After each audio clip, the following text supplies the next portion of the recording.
Ryland, your article is about how money gets created. We're surrounded here by gold in the vaults of the Bank of England, and historically in the gold standard, the amount of gold would have been related to the stock of money in the economy. Things are very different now. In the modern economy, where does money come from? Well, let's start off with narrow or central bank money. As the name suggests, central bank money is determined by the Bank of England and consists of notes and reserves. And in normal times at least, notes and reserves are determined by the amount of notes that people want to hold or need for their transactions, and the amount of notes and reserves that banks want to hold given the level of interest rates in the economy. It is not chosen or fixed by the central bank, as is sometimes described in some economics textbooks. Your article focuses on broad money. What determines how much of that there is?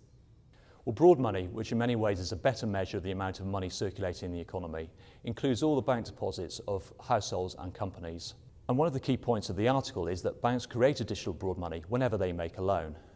Now, while this is nothing new, it is sometimes overlooked as the main way in which money is created, and it runs contrary to the view sometimes put forward that banks can only lend out deposits that they already have. In fact, loans create deposits, not the other way around. Now, your article explains in more detail how lending creates money. It also explains how there are limits to how much banks are likely to create new money as a result of lending.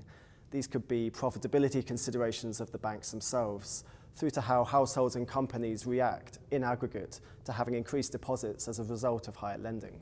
That's right. So if banks create money through lending, what then is the role of the monetary policy of the central bank in this story? Well, you mentioned some of the limits to how much banks will lend in practice. Well, monetary policy provides the ultimate limit.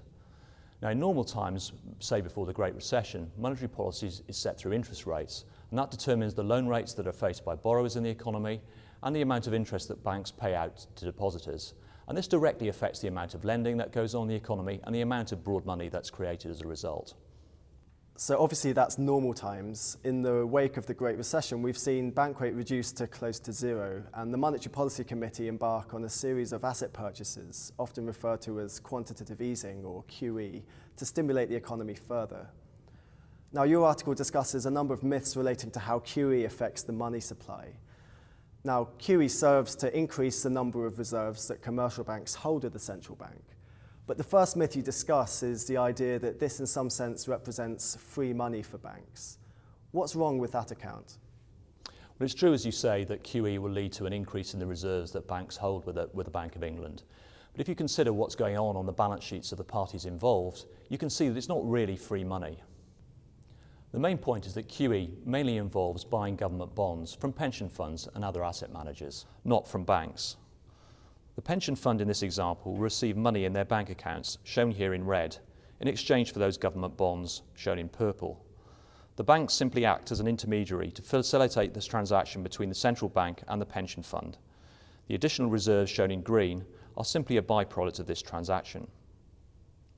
Now, while banks do earn interest on the newly created reserves, the key point is that QE also creates an accompanying liability for the bank in the form of the pension fund's deposit, which the bank will itself pay interest on. In other words, QE leaves banks with both a new IOU from the Bank of England, but also a matching IOU to consumers, in this case the pension fund. So in that sense, it's not really free money. Also starting from the fact that QE increases reserves, the second myth that you discuss is the idea that these reserves are then multiplied up into additional loans, and this is what gets the economy going. Indeed, this is the essence of the so-called money multiplier theory of monetary policy and how that stimulates the economy, found in many economics textbooks. How is this account misleading? Well, it's true, as we've discussed, that QE will lead to additional reserves held by the banking system. But banks cannot lend those reserves directly to households and companies. They have to make additional loans and matching deposits. And the simple fact of banks having more reserves will not materially affect their incentives to make lots and lots of additional loans to households and companies in the way the money multiplier mechanism that you mentioned would suggest. So how does QE affect the economy? QE affects the economy mainly through the extra bank deposits that pension funds and other asset managers end up holding.